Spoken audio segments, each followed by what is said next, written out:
네, 수행의 향기로 물들어가는 시간 BBS 초대석입니다. 오늘 귀한 걸음 해주신 분 소개하겠습니다. 대한변호사협회 법률구조재단 부이사장이시고요. 대한변협 기획위원장이신 오욱환 변호사 오셨습니다. 안녕하십니까? 네, 안녕하세요. 네.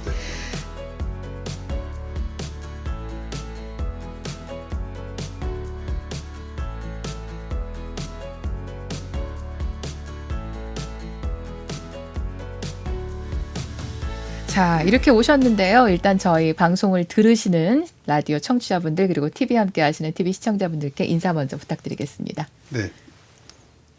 예, 변호사를 하고 있는 오욱환입니다. 이렇게 오늘 좋은 시간에 그 귀한 분들하고 마주할 수 있는 그런 시간이 돼서 굉장히 기쁩니다. 예, 오늘 잘 일이 진행될 수 있도록 많이 도와주십시오. 네, 감사합니다. 네, 감사합니다. 우리 변호사님 일단 가슴에 달고 계시는 배지가 눈에 확 띕니다. 네. 예, 이게 변호사 협회.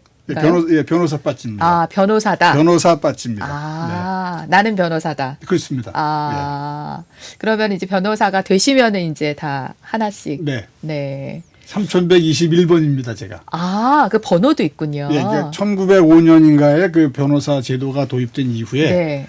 그 쭉 이제 자기 고유 번호가 있습니다. 아. 그러니까 그때부터 해서 제가 3121번입니다. 1905년이면은 지금 광무 때. 그게 광무 때 겁니다, 아마. 그게 대한제국 시대에 구한말. 와. 네, 그때. 근데 이제 아직 3155번이면은 많다고. 3121번. 3121번. 3121번을 많다고 해야 될지 적다고 해야 될지. 그게 적은 거죠. 그 번호로 따지면 적은 그러게요. 거고. 지금은 이제 거의 이제 3만 명 시대가 됐으니까. 그렇죠. 그 당시에는 제가 등록할 때는 등록번호는 이제 3121번인데 생존해 있는 변호사로서는 1000명 정도. 그 정도 될 때였습니다. 그렇군요. 정말 네. 그 사이에 많은 것들이 변하고 또 사회가 굉장히 많이 커지고 그랬구나라는 생각을 말씀을 들으니까 듭니다. 네.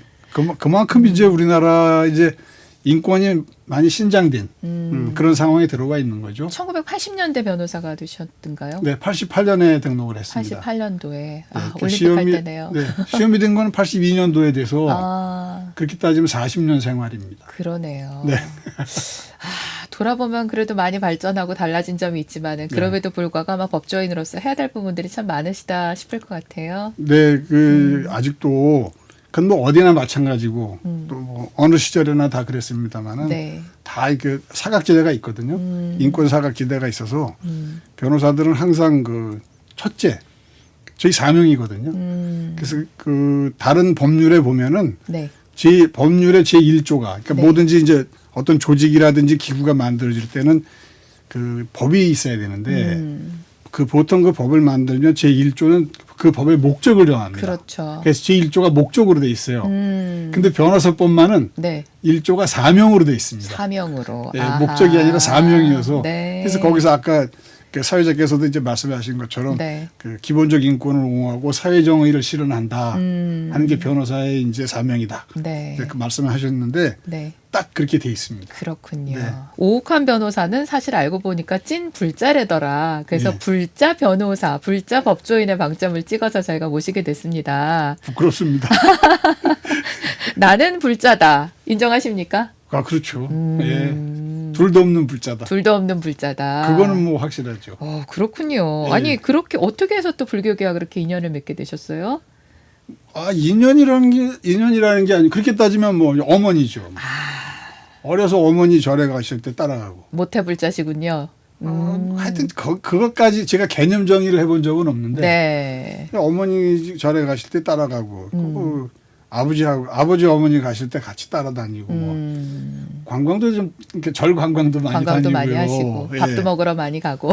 그렇죠. 밥 공짜로 주니까 제일 좋죠 뭐. 그렇군요. 네. 저는 그냥 아침에 눈 뜨면 그야말로 부처님하고 같이 생활하고 잘 때도 좀 과장된 거지만 뭐든지 궁금하다든지 이 문제를 어떻게 해결할까 할 때 이제 그 기준이 한 세 개쯤 있어요. 네. 첫째가 이제 아버지는 어떻게 하셨을까? 또 이제 우리 선생님은 어떻게 하셨을까? 선생님은 어떻게 하셨을까? 부처님이라면 어떻게 하셨을까? 보통 그 세 가지 기준이 있죠. 네. 그래서 그 상황에 따라서 이분이 해결할 수 있는 게 있고, 아하. 이분이 해결해 줄 수 있는 게 있고, 네. 또 이렇게 해결할 수 있는 게 있고. 아하. 그래서 이제 핵심이 되는 건 역시 부처님이시라면 어떻게 하셨을까. 그래서 이제 힘들 때는 그 이제 절에 들어가 있기도 하고, 또 절에 들어가면은 이제 저는 그 스님들처럼 그렇게 하루 종일 앉아 있을 만한 그 힘은 없으니까 산을 돌아다니죠. 절 산을 다니면서 천천히 걷고.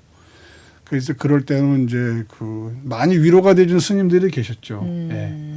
지금 그 지금 돌아가셨습니다. 월정사의 그 동관안에 계시던 스님도 참 따뜻하게 많이 해주시고, 지금 북대에 계시는 덕행 스님도 뭐 거의 뭐 친구처럼 그렇게 위로도 많이 해주시고, 또 이 은평구 여기 가면 열린소원이라고 있었어요. 네네. 지금 거기 이제 그 평택으로 내려가셨는데 그 법현 스님도 그 법현 스님은 제가 그냥 절만 하고 나오려고 그랬더니 밥 먹고 가라고 붙잡으시면서 그 당신이 겪어온 삶의 얘기를 해줘서 저 또 그게 또 치유가 된 적이 있어요.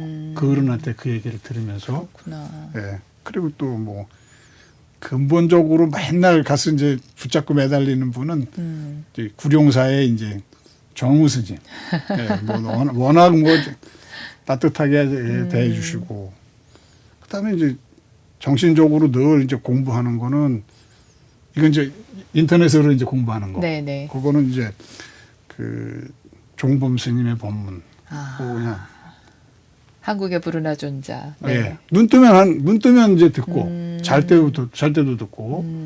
그리고 이제 평소에 듣는 이제 법문은 무비 스님. 무비 스님 이제 화엄경. 네. 그걸 듣고 혼자서도 공부도 하고 뭐 그렇게 하는 게 제 생활이죠. 뭐 그렇다고 해서 뭐 열심히 하는 건 아닌데 열심히 하는 건 아닌데 그 이제 새겨 들을 때 그다음에 듣고 난 다음에 이렇게 한번 가만히 제가 정리를 해볼 때 그 굉장히 행복합니다. 그때. 예. 아니 지금 말씀을 듣다 보니까 나는 어떻게 하고 있지? 뭐 이런 생각을 하게 됩니다. 네. 저는 이제 불교 방송에서 일을 하는 사람이다 보니까. 여기가 지금 그 자체로 그쵸. 예, 부처님 나라잖아요. 누가 그러더라고요. 아니 뭐 그 부처님 법을 펴면서 생계도 유지하니 얼마나 행복한 사람인가. 뭐 이제 그런 얘기를 해서 맞다 근데 또, 맞다. 근데 또 힘드실 수도 있죠, 오히려. 그렇죠? 맨날 저희는 오히려 그렇게 안 하니까 다행이라고 생각하는 것도 있어요. 네? 아니 근데 처음에 아까 들어오실 때 제가 이제 신행생활 관련해서 말씀 좀 많이 부탁드려요. 이렇게 방송 시작하기 전에 말씀드렸더니 저 별로 하는 게 없어요 그러셨는데 사실 하는 게 없죠. 그게. 지금 말씀 들어보니까 그거를 일상생활 속에서 그때 짬짬이 항상 일일 수행처럼 매일매일 하신다는 얘기잖아요. 시간이 날 때마다. 시간이 날 때가 아니고 그냥 아무 생각이 없습니다. 시간은 뭐 자동으로. 나고 아니고 그런 게 아니고 그냥 뭐 그 머리맡에 사실은요. 요새 좋은 게 뭐가 있냐면 태블릿 PC가 있잖아요. 그렇죠. 태블릿. 네. 그래서 그거를 그 머리 뒤에다 이렇게 놓고 이렇게 드러나 있습니다. 이렇게. 그러면 저는 비몽사몽하면서 잠이 들어도 스님은 계속 얘기하시는 거예요. 계속 하시는 거죠. 그러면 제가 안 들으면 이 방에 있는 누군가가 듣겠죠. 뭐. 이 방에 있는 천하 미물이 다 듣겠죠. 뭐. 그래서 그럼 너희들도 같이 듣자. 뭐 이런 마음이죠. 뭐. 그렇군요. 아니 말씀을 듣다 보니까 그냥 생활 속에서 정말 즐겁게 불교와 함께 하시는구나라는 생각이 드네요. 즐겁습니다. 참 즐겁습니다. 진짜로. 한 가지만 좀 여쭤볼게요. 저도 사실은 집안이 다 불교여서 시작을 했지만은 나이를 먹고 나서 저는 항상 강조하는 게 성인이 된 다음에 자기 스스로 자기 종교를 한 번 더 돌아보고 선택하는 순간은 좀 필요한 것 같다라는 얘기를 합니다. 저도 개인적으로 그런 시간들이 있었거든요. 우리 변호사님께서는 어릴 때부터 당연히 나는 절에 다니는 사람이라고 하지만은 내가 부처님 공부를 이렇게 열심히 스스로 하고 부처님을 한번 바라보고 부처님이라면 어떻게 하셨을까 이렇게 생각하기까지 나의 종교로서 불교를 딱 정면으로 직시하게 되신 게 언제쯤이셨어요? 아주 고통스러운 순간이 사실은 있었는데요. 아이하고 갈등 같은 거, 애하고 갈등도 있고, 저도 아무래도 이제 제가 생각해도 제가 답답한 사람이거든요. 근데 답답한지를 처음에는 몰랐죠. 오. 난 열심히 잘 살고 있는데 왜 자꾸 나보고 답답한 사람이라고 하고. 뭐가 그렇게 답답하다고 그러던가요? 벽창호라는 거죠. 도대체 말이 안 통한다. 네, 아하. 너를 보고 있으면 뭐 벽을 보고 있는 것 같다. 아. 근데 이제 저희 식구가 집사람이 얘기할 때는 그렇게 무게 있게 듣질 않았어요. 당신은 금성에서 온 사람이고 나는 화성에서 왔기 때문에 뭐 그건 그럴 수 있고 서로 다르니까 네, 그럴 다르니까 수 그럴 수 있지. 있다 그랬는데 아들이 도대체 이해할 수 없다. 답답하다. 아버지는 너무 답답하다. 예. 그 당신처럼 사는 게 인생을 잘 사는 게 아니다라는 식의 반응을 했을 때 그게 아드님 몇 살 때 그러셨어요? 걔는 어려서부터 그런 것 같은데요. 언젠가 철이 들을 때부터 하여튼 그래서 이제 사춘기도 오고 뭐 이렇게 좀 자기 생각을 할 때. 그래서 이제 그때는 제가 이제 봉은사 그때 이제 강남에 살 때여서 이제 봉은사를 나갈 때였는데 그 법문을 듣다가 잘은 모르겠는데 막 갑자기 팍 터진 거예요. 아 뭔가가 울컥하고. 네. 예, 근데 그래서 막 눈물이 쏟아지는데 네. 앞에서 스님은 계속 법문을 하고 계신데 네. 이게 울음이 안 멈추는 거예요. 빨리 멈춰야 되는데. 예? 저희 옆 사람, 저희 옆에 제 집사람이 있었는데 집사람이 막 당황해가지고 그게 굉장히 그랬어요. 그때 하여튼 뭐라고 할까. 이제 그러고 나서 그때 누가 그러더라고요. 그게 이제 녹기 시작하는 거다. 이제 그런데 그 스님을 우연히 월정사에서 제가 그 월정사 산을 돌아다니고 있을 때 거기 뭡니까 그 선방에서 그 수행을 하고 계시더라고요. 그 우연히 상원사고 앞에서 뵀어요. 상원사 옆에 거기 선원이 있는데 예, 그래서 얼마나 반가웠는지 그때 그 얘기를 제가 했습니다. 그때 스님 나 그냥 뭐 하던 대로 했는데 그러시길래 스님은 그냥 하셨을 줄 몰라도 네, 사실은 그때 좀 많이 터졌습니다. 그런 적이 있고 그 근본적으로 돌아본 거는 그거였어요. 자꾸 이제 권하는 사람들이 있습니다.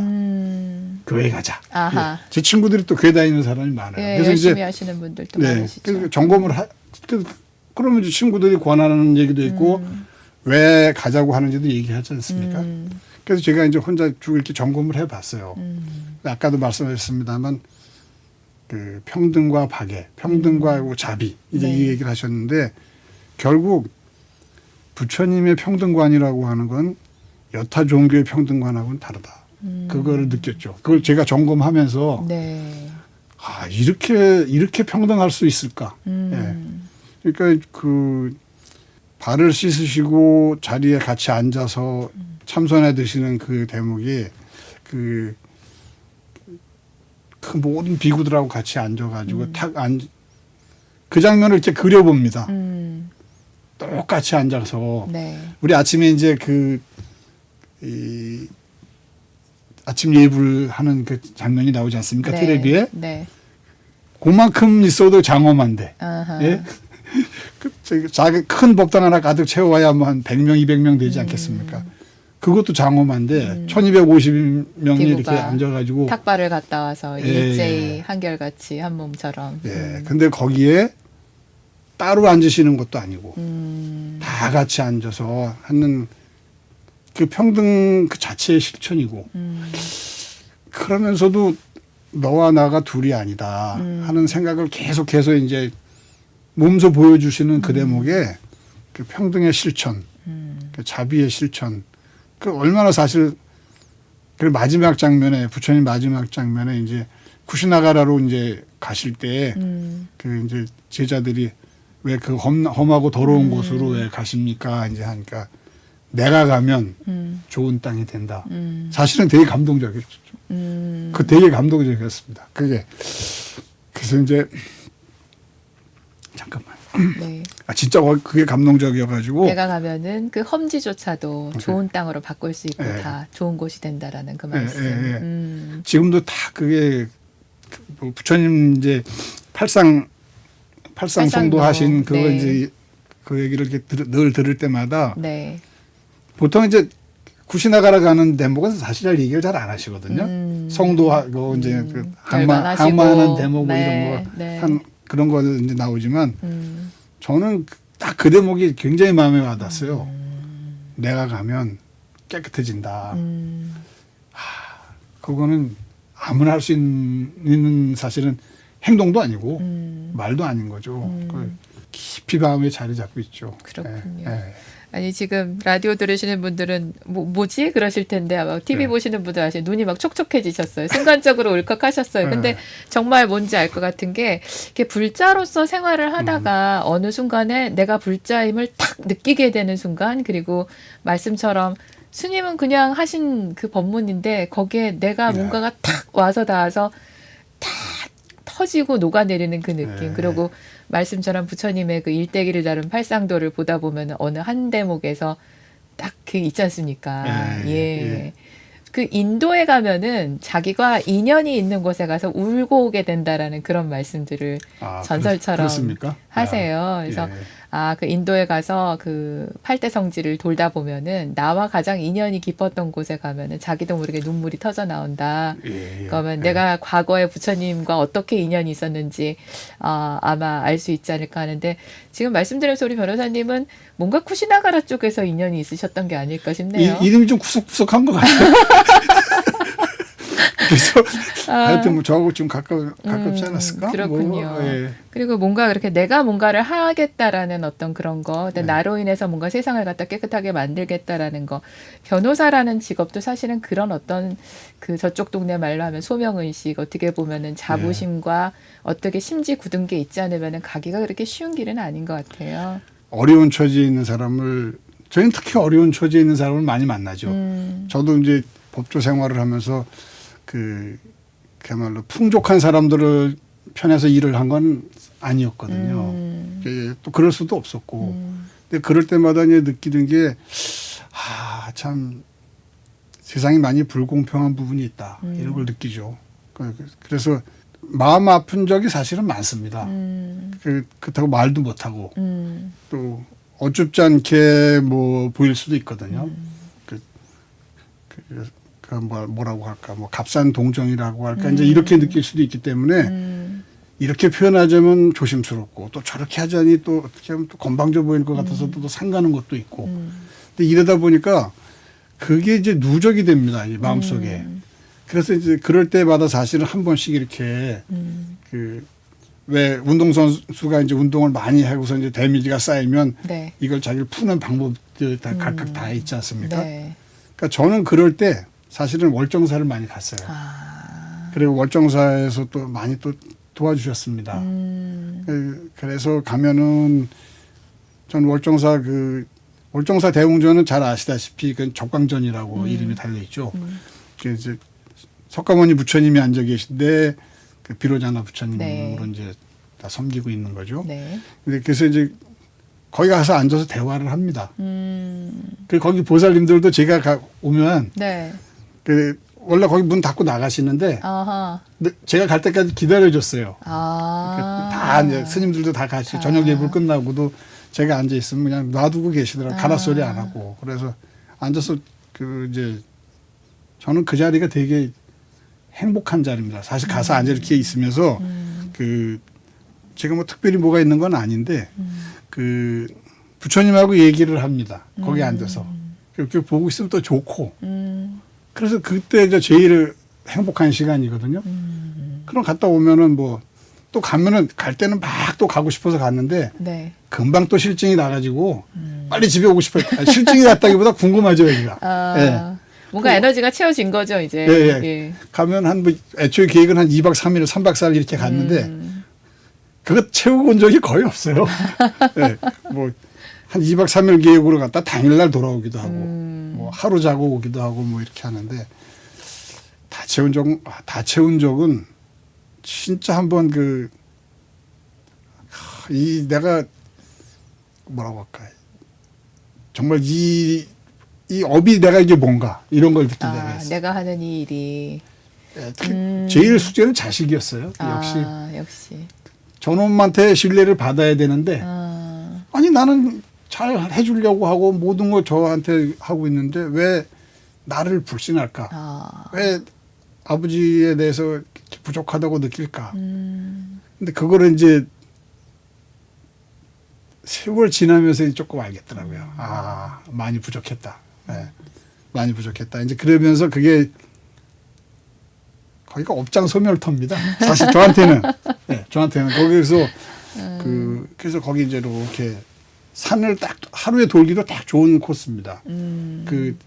저처럼 산을 잘 못하는 사람이 도를 수 있는 그 양이 딱 맞아요. 네. 그 상원사에서 출발해서 이렇게 북대로 해가지고 저 비로봉해서 이제 정멸보궁 쪽으로 해갖고 내려오면 딱 하루가 딱 좋습니다. 예. 아, 스님들이 참 너그럽게 많이 참 챙겨주셨죠 거기서도. 예.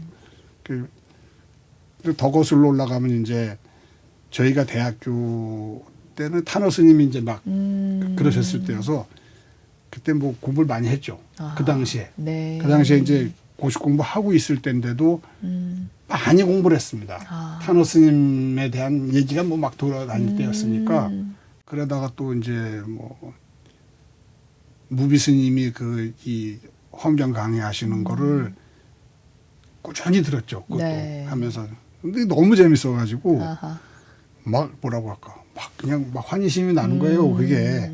아니 우리 오칸 변호사님 지금 말씀을 듣다 보니까 너무 재밌네요. 그렇습니까? 왜냐하면은 지금 방송을 듣고 보시면서 공감하시는 불자님들이 은근히 많으실 것 같아요. 왜냐하면은 옛날에는 사실 공부하는 체계가 그렇게 있던 시절이 아니었거든요. 80년대 후반에 저기 종로 광화문에 있는 큰 서점에 가보면은 불교 관련 책이 요만큼밖에 없었어요. 맞습니다. 예. 공부는 하고 싶은데 공부하기 힘들고 큰 스님들을 찾아뵙는 것도 생활인들은 어렵고 할 때 각자 뭔가 열심히 어딘가에서 공부하셨던 불자님들이 계시거든요. 예. 그러면 그러다가 뭔가 하나 딱 알게 되면 그 환희심, 네. 보는 사람마다 내가 안 거 이거 얘기해주고 싶은 그 마음, 함께 나누고 싶은 마음, 이 네. 책을 쓰신 스님을 가서 만나 뵙고 싶은 마음, 아마 그렇게 공부하던 그때 예. 생각하시면은 지금 아마 엄청들 공감하실 것 같습니다. 아, 지금 그 말씀하셔서 그런데 네, 그 이제 무비 스님이 네. 그 일지경을 얘기하셨어요.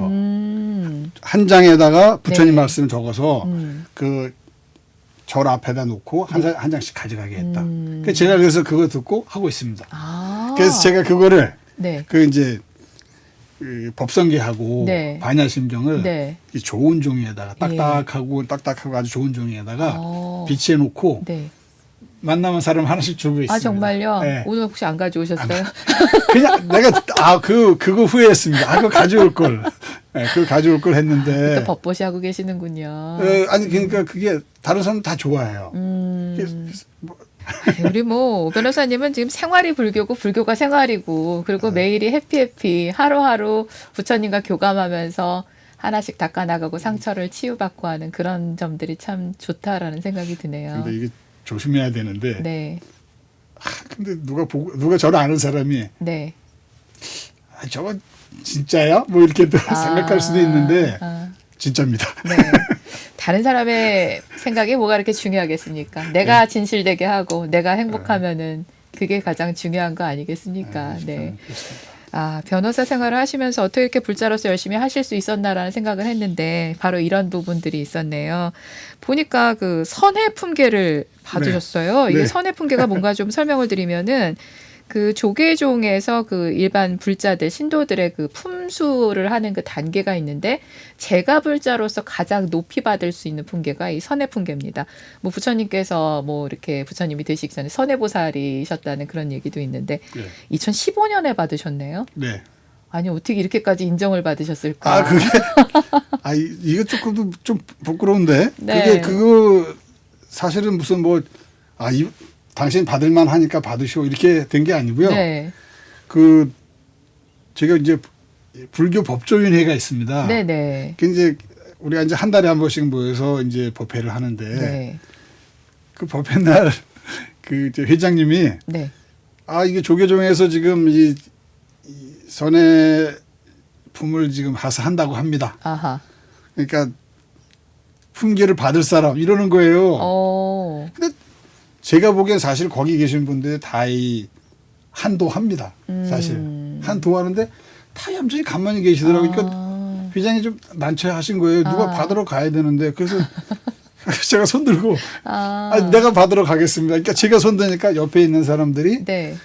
그 당시에 이제 정국수 변호사님이라고 한참 선배님이 계신데 네. 그분도 나도 받는다. 음. 그리고 또 김문수 변호사인가 해갖고 그때 우리 세 사람이 아. 정국수 선배님은 이제 불심이 아주 그 당시 이미 대단하셨던 분이고 네. 그 말씀드리니까 재밌는데 어쨌든 인연이 닿아서 그렇게 풍계를 받으셨잖아요. 네. 근데 풍계를 받으니까 그래도 마음가짐이 좀 달라지는 게 있으시지 않으세요?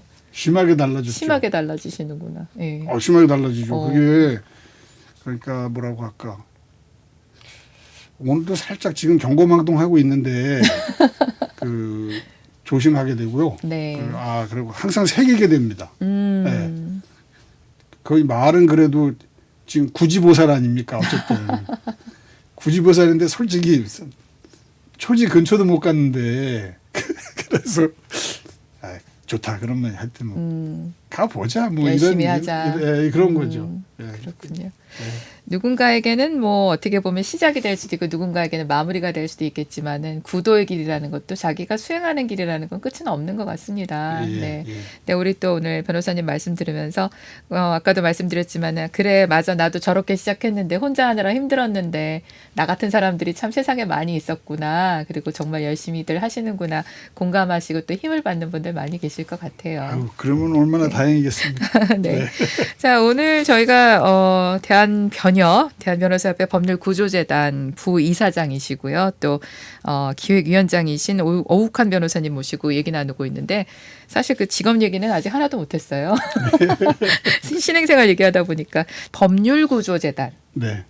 야, 이름부터 뭔가 굉장히 우리에게 많은 것들을 도움이 되는 일을 하시는 그런 분들이 계신 곳이 아닌가 싶은데요. 좀 소개를 해주시죠. 네, 구조재단은 그 이름 그대로 구조하는 재단이죠. 구조하는 재단. 네, 그 어려운 지금 뭐 아까도 잠깐 말씀 올렸습니다마는 어느 집단이라든지 뭐 어느 사회라든지 어느 시기라든지 다 소외된 사람들이 있거든요. 우리 사회도 지금 소외된 사람이 너무 많죠. 그렇죠.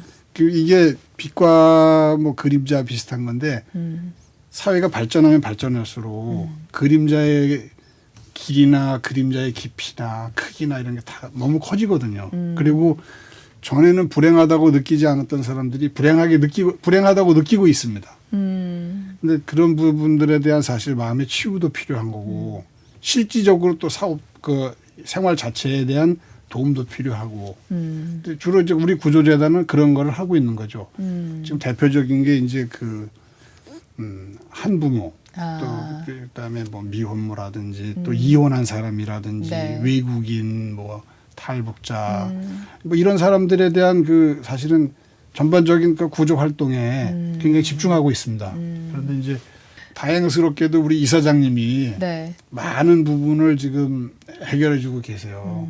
그래서 저희는 사실은 뭐 그러니 하시는 거에 비하면 별로 하는 것도 없는데 그래서 그 어려운 살림을 이제 이사장님이 다 맡아서 하시는 거나 마찬가지고 또 우리 이사장님 혼자 하시는 건 아니고 다른 이제 우리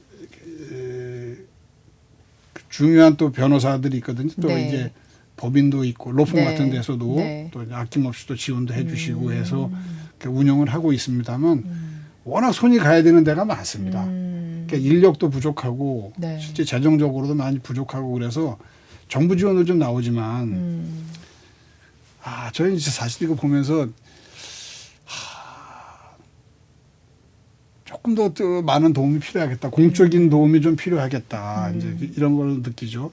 하고 싶은 일은 많고 또 해야 될 일이 많습니다. 그러니까 저희가 자체적으로 무슨 하고 싶다는 걸 떠나서 해야 될 일이 많습니다. 구조를 받아야 될 사람이 많고 그런데 그게 좀 담당하고 있는 우리 총무부장은 맨날 그냥 얼굴 보면 우리 총무부장을 구조해야 되겠더라고요. 너무 수고가 많아서.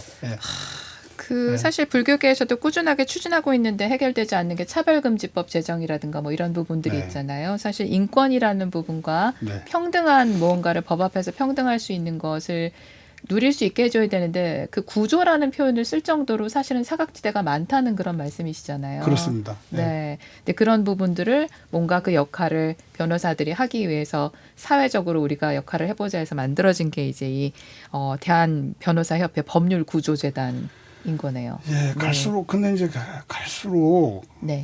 힘들어지는 것 같더라고요. 예, 스스로 불행하다고 느끼는 사람이 너무 많아요. 근데 그거는 이제 그 주관적인 부분도 있고 객관적인 부분도 있습니다. 네. 이제 우리는 이제 주관적인 부분까지 치유하기는 어려운 우리가 할 수 있는 역량이 미치지 못하는 거고, 그러니까 인적으로 네. 그 사람들의 심적으로 그 위로받거나 구제받을 수 있는 거는 사실은 누가 할 수 있는 게 아니지 않습니까? 외부적으로 객관적인 상황을 개선해 주는 거는 우리가 어떤 노력을 해서라도 지금 뭐 개선하려고 노력은 하고 있습니다. 법률적인 어떤 자문도 해주고 역할도 해주고 재정적인 지원이라든지 네, 제도적인 거로 뭐 게다가 개선이라든지 이런 걸 네. 노력은 하고 있는데 사실은 심적인 구제가 더 사실은 더 필요합니다. 왜냐하면 현실에 부딪혔을 때 제도가 해결 못 해주는 부분이 있거든요. 그럴 때 마음의 평화를 얻으려면 누구한테 의지해서 사실은 얻어질 수 있는 건 아닙니다. 자기가 스스로 그걸 극복해야 되는데 그 극복하는 힘이 사실은 그 부처님 가르침 속에 있습니다. 그 제가 그 아주 좋아하는 말, 이거 종부부 스님한테 배운 건데 네. 불원능제 번뇌병이라고 부처님의 말씀은 능히 번뇌의 병을 없애준다. 제가 그걸 외워뒀다가 연초에 제가 아주 아끼는 후배한테 하나 써줬어요. 네. 되게 좋아하더라고요. 네. 그래서 제가 사실 쓰면서 제가 저를 교육시키는 거죠. 그래, 부처님의 말씀이 네 마음속에 있는 번뇌, 망상, 분별, 집착을 다 고쳐줄 수 있다.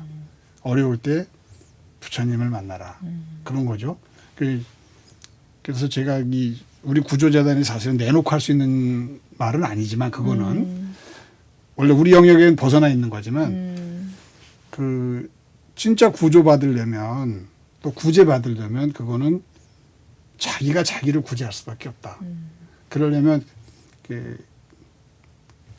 그야말로 자기의 근본 자리를 자기가 찾는 노력을 해야 되지 않겠느냐. 이거 너무 주제 넘은 소리는 많이 넘어가는데 하여튼 그렇게 고민을 많이 하시나 봐요. 그런 부분에 대해서 끊임없이 고민하시는 것 같네요. 그렇죠. 그게 그렇게 안 하면 구제 받을 수가 없어요. 그러니까 제일 좋은 방법, 그래서 항상 그거는 이제 다른 사람하고 얘기할 때도 그러고 저 스스로도 그러는데 제일 좋은 방법은 너를 사랑하라. 자기를 사랑해서 왜 우리 어렸을 때 보면은 어디 뭐 먼 길을 간다든지 무슨 뭐 좀 위험한 상황에 처해 있거나 그러면 부모님이 항상 얘기해 주시는 말이 자중자애하라. 저는 몰랐어요. 그게 무슨 말인지. 자중자애하라. 그러네요. 스스로를 소중하게 생각하고 스스로를 사랑하라. 네가 가장 소중한 존재다. 그러니까 천지지간 만물지 중에 네가 가장 소중한 존재다라고 사실은 얘기하고 있어서 상처를 받는 것도 내가 나한테 상처를 주는 거고 다른 사람이 상처를 주는 것도 내가 안 받으면 그만인데 내가 받는 거거든요. 그렇다고 그러면은 이 스스로 그 구제하는 것도 스스로 구제하라. 그러려면 물론 이 말을 공감 못하고 이 대목에서 사실 되게 조심스럽습니다. 기껏 구조 활동하라 했더니 나가서 뭐 그게 구조야? 뭐 이럴 수 있습니다. 근데 누구도 사실은 행복하게 해줄 수 없거든요. 행복은 결국은 아무리 좋은 환경이 와도 스스로 현재에 만족하지 못하면 행복할 수 없는데 그래서 부처님 말씀이 탁탁 와닿는 겁니다. 그런 일에 부딪힐 때마다 탁탁 와닿습니다. 나이 먹을수록 더 그런 것 같아요. 오히려 전에는 어떻게든지 우리가 객관적인 상황을 개선하지 않으면 이게 치유가 안 된다는 쪽에 굉장히 비중을 뒀습니다. 근데 네. 세월이 가면서 보니까 어떻게 보면 뭐 객관적인 상황이라든지 업무에서 좌절하는 걸 수도 있습니다.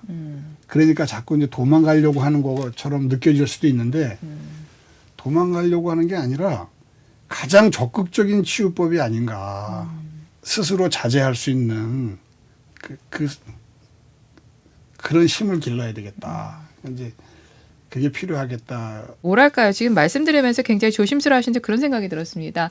변호사라는 직업은 법조계라는 게 남들과는 특별하게 말씀하신 것처럼 뭔가 힘든 상황에 있는 사람들을 몇 배로 몇십 배로 더 많이 만나는 직업이잖아요. 네. 근데 그런 직업 속에서 우리 오욱한 변호사께서 당신을 지키고 자신을 가지고 중심을 잘 잡고서 올 수 있었던 근간이 지금처럼 끊임없이 스스로 질문하고 대답하고 하면서 뭔가 부처님 말씀 속에서 답을 찾으려고 노력해 오셨기 때문에 40년 세월을 버텨오신 게 아닌가.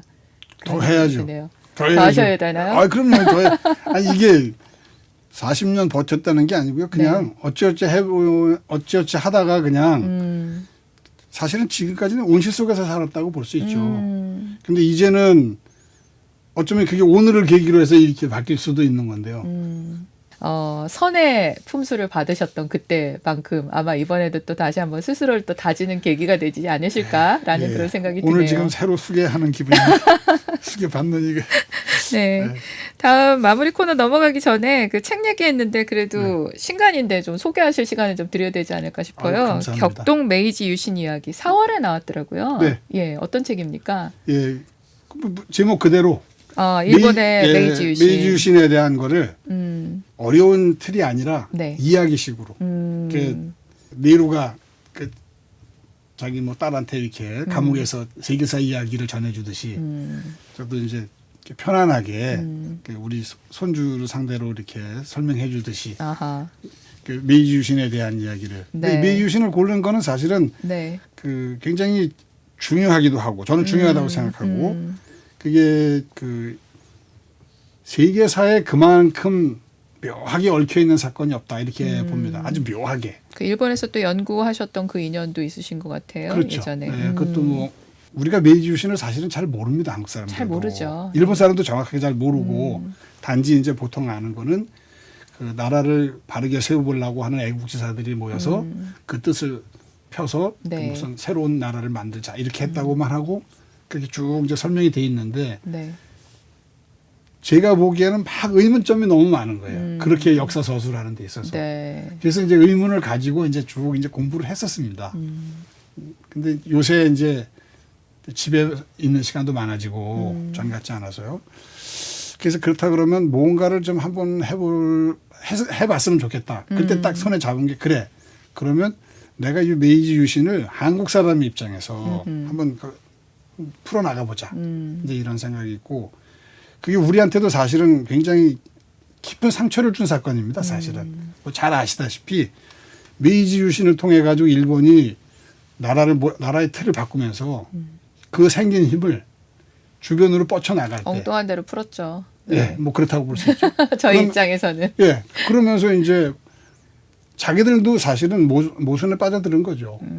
그 나라를 좋게 하고 국민을 행복하게 만들겠다는 생각을 가지고 물론 시작했다고 명분은 그런데 그 후의 행보를 보면 그렇지는 않은 거예요.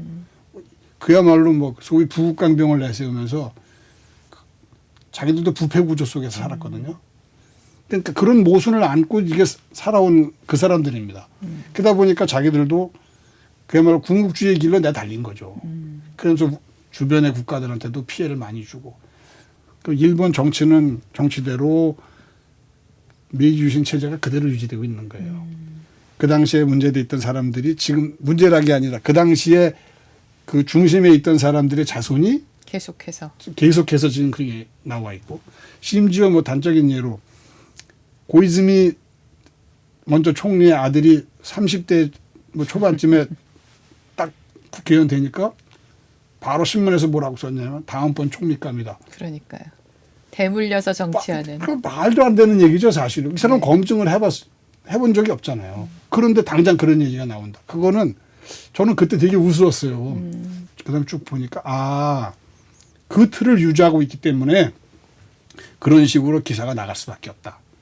그래서 이걸 1탄으로 해가지고 네. 계속 한번 더 깊이 있게 파볼 생각입니다. 예.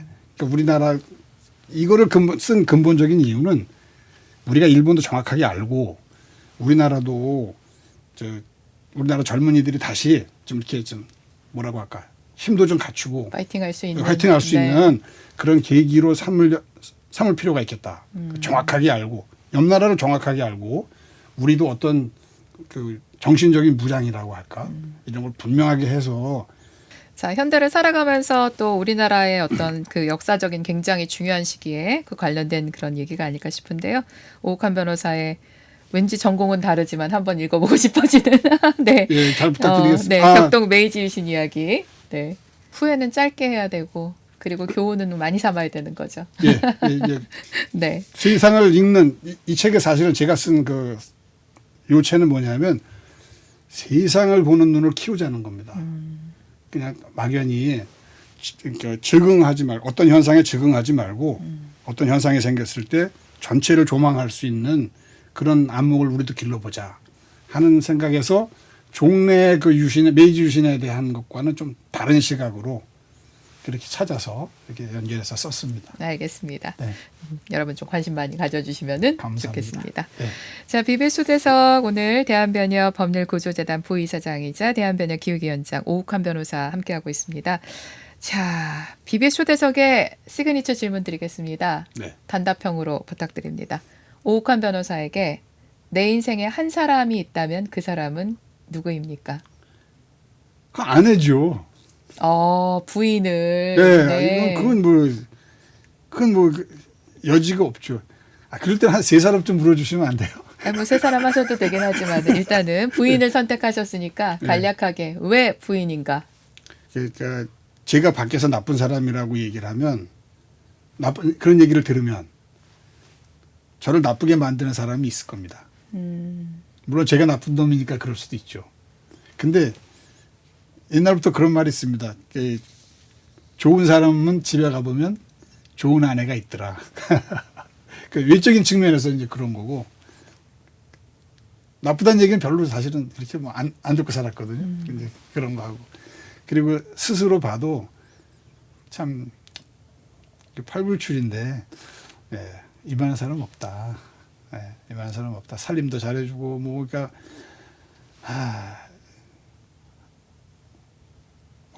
군말이 말 입댈 게 없는 사람이에요 사실요. 그래서 그냥 뭐 한 사람을 고르라 그러면 역시 뭐 인생 고마운 사람이죠. 내게 200%를 넘는 그런 부인이군요. 기가 막히게 무슨 대목마다 한 마디씩 해요. 그리고 귀신 같아요 촉이. 순간순간에 탁탁 방향을 잡아주는. 예, 뭔가 하여튼 이렇게 한 마디씩 합니다. 예, 그럴 때 제가 사실 이런 말 대놓고 한 적은 없는데 네. 귀신이다, 진짜 귀신이다 이렇게 생각을 하죠. 예, 부처님이 얘기해 주는 거 아닌가 싶어요. 예, 아마 그렇지 않을까 싶습니다. 저희 집사람이 그 옛날에 그 돌아가신 정일 스님을 굉장히 존경했는데 그 영향도 있지 않을까 싶습니다. 제 집사람은 그 자기 그 외할머니 얘기를 많이 해요. 외할머니 뭐 하면 외할머니 어쩌고 뭐 이런 얘기 합니다. 근데 그분도 또 이제 그 정일 스님 계시던 그 보광사에 그 절을 사실은 어려운 상황에 있을 때 그 절을 유지하는데 기여를 한 그런 분이었으니까 또 결국 이제 그 큰 스님 밑에서 이제 공부도 하시다가 거기서 돌아가셨는데 그분은 이제 그 83년도에 우리나라가 브라질하고 4강 축구하는 날 돌아가셨어요. 그래서 제가 그날을 딱 기억합니다. 절에서 이제 보광사에서 돌아가셨는데. 네. 자, 그렇게 불연이 깊은 어떻게 보면은 부부시네요. 네, 우리 오욱환 변호사의 내 인생의 한 사람은 바로 부인, 아내였습니다. 네. 네, BBS 초대석 오늘 대한변협 법률구조재단 부이사장이자 대한변협 기획위원장이신 요거는 다 떼고요. 불자 법조인 오욱환 변호사 모시고 아주 재미있는 신행생활 얘기는 아마 정말 계속해서 거듭 말씀드리지만 공감하시는 분들이 정말 많으실 것 같아요. 네. 감사합니다. 네. 앞으로도 건강하시고요. 네. 말씀하신 것처럼 정말 사회에 필요한 어떤 그 사각지대에서 그 역할들을 힘드시겠지만은 많이 해주신 선봉에 항상 서시는 모습 보고 싶습니다. 감사합니다. 네. 마무리 인사 부탁드릴게요. 네. 이렇게 긴 시간 함께 해주셔서 감사합니다. 늘 건강하십시오. 네, 고맙습니다. 안녕히 가십시오. 네 감사합니다. 네.